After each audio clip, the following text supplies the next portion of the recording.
Па добро, еве, како овие сведоци сме дека има многу климатски промени, многу дожд, па и ветрови, па и ниски температури понекогаш. Како сето тоа се одразува врз развојот на овошките? Дали се евидентирани некои штети или пак можна појава на болести и штетници? Да, сведоци сме за таквите климатски промени, кои што често пати веќе и уназад и веќе 2-3 години спомнуваме за таквите климатски промени кои што не пратат и ќе не пратат понатамо значи со различни временски услови. Сведоци сме дека веќе одминува половината од мај месец на таквите промени кои што дневните температури по некој пат се искачуваат до 25-6 степени Целзиусови, меѓутоа ноќните температури доаѓаат и до 3 до 4 степени Целзиусови. Тоа е преголема разлика, значи за растителното производство, растителното производство, бидејќи тие се шокантни температури, значи како за човечки организам, така и во растените, како жив организам, значи тоа се приметува. Значи ќе напоменеме дека сме проследени значи со стални чести врнежи, краткотрајни врнежи моментално, меѓутоа кои што понатаму се проследени пак па со високи температури и сончеви денови, кои што од страна на растителното производство, дали тоа е во заштитен простор или е на отворено, стварат едни оптимални услови за развој на болести и штетници.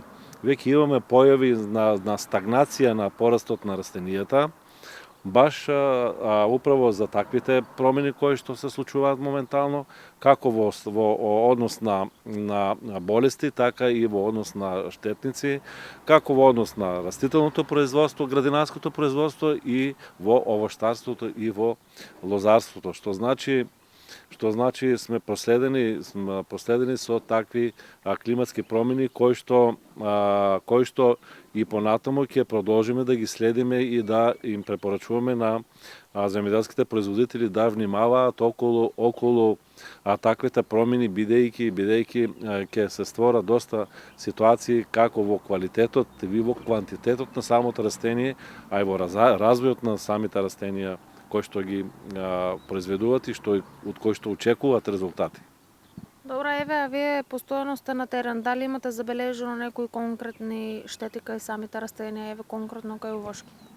Да, кај овошките значи имаме веќе приметено значи појава на монилија, потаму на плодовите монилија фруктигена, значи на плодовите кој што е краставост кај веќе формираните, поточно кај крушата, понатаму кај коскастите овошја, значи исто така има забележени појава на болести. Меѓутоа имаме доста забележителни ситуации и на инсекти, како кај овошните наследи, така и кај лозовите наследи. Значи кај лозовите наследи се веќе е појавена лозовата гриња, кој што исто така и пламеницата е појавена.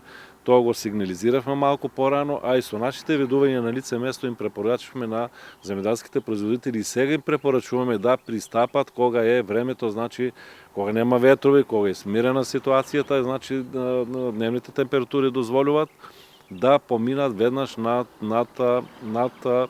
заштита на таквите растенија, значи да се употребуваат локал системични фунгициди, пропратени со доза на инсектициди кои што ќе ги офатат и двете работи.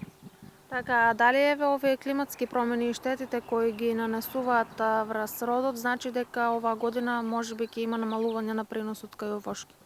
Да, сметаме дека ќе имаме намалување како кај растителното производство, така и кај овошните насади. Поточно овие сорти кои што беа порано бевме сведоци, имавме досега едно 5 до 6 пати врнежи од град, кои што имавме оштетување од град, каде што излегува на лице место и осигурителните компании да ја увидат штетата. Меѓутоа, ние и со самиот терен го приметивме тоа, дали беа во фаза на формирање на плод или во фаза на цветење, веќе имаше штети од таквиот град, што значи пример ќе ја земам кајсијата како пример, значи таа ќе биде знатно намалена за разлика од ланскиот период, бидејќи се случија такви ситуации, значи и такви ниски температури.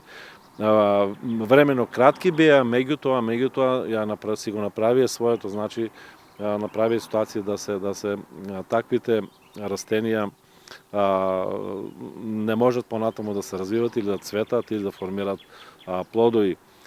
Таквите временски ситуации, временски неприлики, значи од однос над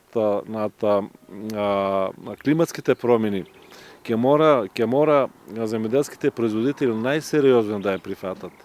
Дали тоа ќе бидат ниски температури, дали тоа ќе бидат превисоки температури, дали ќе бидат краткотрајни, но поројни дождови, кои што за краток период ќе нанесат толку големи штети, кои што понатаму ќе се нормализира времето, меѓутоа тие поројни дождови ќе се направат својата работа и високата сончева инсолација не треба да се занемарува, бидејќи веќе имаме појава и над употреба над мрежи за засенчување, што значи еден апел до земјоделските производители кои што ние сме присутни на терен или заедно со информации што е тоа што може да се помогне. Значи ќе мора во една ситуација да бидат припремени на таквите климатски промени, ќе не пратат тие промени без оглед во кој период, во временски период се наоѓаме.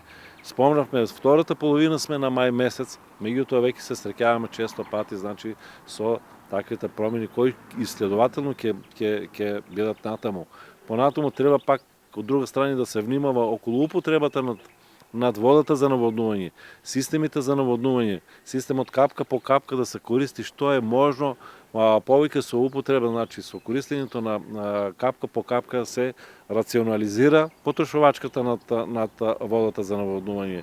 Значи те како што ќе биде понатаму потребно. Значи со контакти и со информации нашите земјоделски производители значи мора да бидат припремени за таквите моменти. Сега имаме моментално значи појава над пламеница кај доматата, пример за растителното производство во заштитен простор. Имаме проблеми таму кај што веќе имаме растително производство или градинарство веќе на отворено, кај што се припремат површините за сеидба. Исто така се во фаза на стагнација, значи внимателно да се почекат малку некои моменти, некои ситуации, да се временските услови колку толку, значи дојдат во еден степен оптимален, за да може да дојде до таквото расадување. Секој предвремена завршена работа во земјоделското производство ќе носи назад во некои фази во развојот на растенијето.